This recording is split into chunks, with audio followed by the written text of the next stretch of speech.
नमस्ते सदा वत्सले मातृभूमे त्वया हिन्दुभूमे सुखं वर्धितोऽहम्।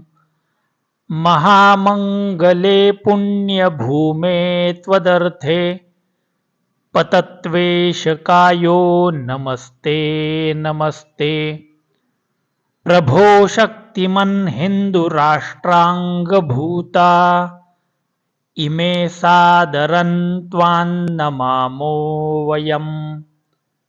त्वदीयाय कार्याय बद्धा कटीयम् शुभामाशिषं देहि तत्पूर्तये।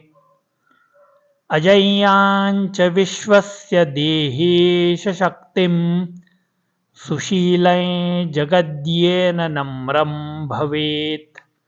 श्रुतं चैव यत्कण्टकाकीर्णमार्गं स्वयं स्वीकृतन्नः सुगङ्कारयेत्। समुत्कर्षनिःश्रेयसस्येकमुग्रं परं साधनं नाम वीरव्रतं। तदन्तःस्फुरत्वक्षया ध्येयनिष्ठा रुदन्तः प्रजागर्तु तीव्रानिशम्। विजेत्री च नः संहता कार्यशक्तिर्विधायास्य धर्मस्य संरक्षणम्।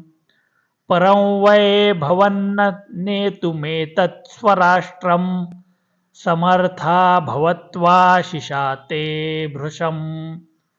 भारत माता की जय।